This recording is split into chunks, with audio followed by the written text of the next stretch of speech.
দক্ষিণ Korea Asia তো বটেই, বিশ্ব ফুটবলেরই পরাশক্তি। সেই কোরিয়ার বিপক্ষে বাংলাদেশ অনূর্ধ্ব ২০ নারী ফুটবল দল প্রথমে গোল করে লিড নিয়েছিল।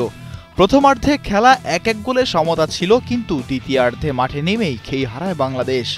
শেষ পর্যন্ত ৬-১ গোলের হার নিয়ে মাঠ ছাড়তে হয়েছে আফ্রিদাদের।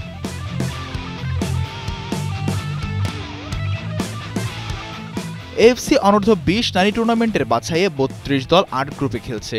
৮ গ্রুপ চ্যাম্পিয়ন ও সেরা ৩ রানার আপ আগামী বছর থাইল্যান্ডে মূল পর্বে খেলবে।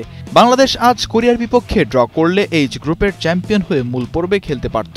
কোরিয়ার বিপক্ষে ৫ গোলের ব্যবধানে হারায় এখন বাংলাদেশের ৩ ম্যাচ শেষে ৬ পয়েন্টও, গোল ব্যবধান ৫। ফলে সেরা ৩ রানার আপের মধ্যে থাকা খানিকটা শঙ্কার মধ্যেই পড়েছে।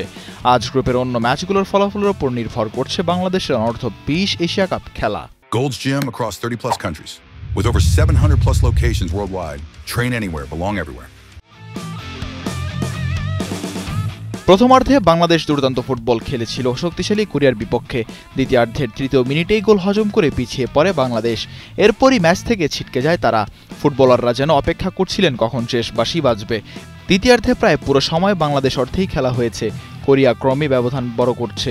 ৬১ মিনিটে আরেকটি সংঘবদ্ধ আক্রমণে অধিনায়ক চো হেং আগুয়ান গোলরক্ষক স্বর্ণাকে পরাস্ত করে গোল করেন।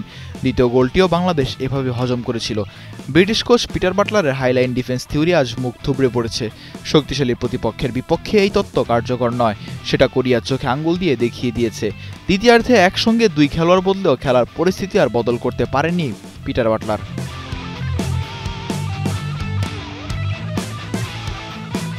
ম্যাচে সমতা আসার পর কোরিয়া বাংলাদেশকে চেপে ধরে।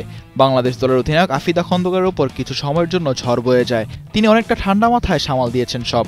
আবার কিছু আক্রমণ দারুণ দক্ষতায় প্রতিহত করেছেন গোলরক্ষক স্বর্ণা রানী। প্রথমার্ধের ইনজুরি সময়ে শেষ মিনিটে পোস্ট থেকে অনেক সামনে বেরিয়ে এসেছিলেন স্বর্ণা। কোরিয়ান ফরওয়ার্ডের পায়ে বল থাকলেও তিনি প্রতিহত করতে সক্ষম হন। কোরিয়ার ফরওয়ার্ডরা গোল মিসও করেছে একাধিক। কোচ পিটার বাটলার প্রথমেই ২ জন খেলোয়াড় বদল করেছেন। গত ম্যাচে অলিম্পিক গোল করা শান্তি মার্ডিকে আজ ২৫ মিনিটের মধ্যে উঠিয়ে নিয়েছেন। কোরিয়াও একটি পরিবর্তন করেছে। বাংলাদেশ কোরিয়ার বিপক্ষে রক্ষণাত্মক কৌশলে খেলেনি। সব দিক থেকে কোরিয়া এগিয়ে থাকলেও বাংলাদেশ জয়ের জন্য খেলেছিল শুরু থেকেই। তবে দ্বিতীয়ার্ধে এলোমেলো ফুটবলে সব ভেস্তে গেল।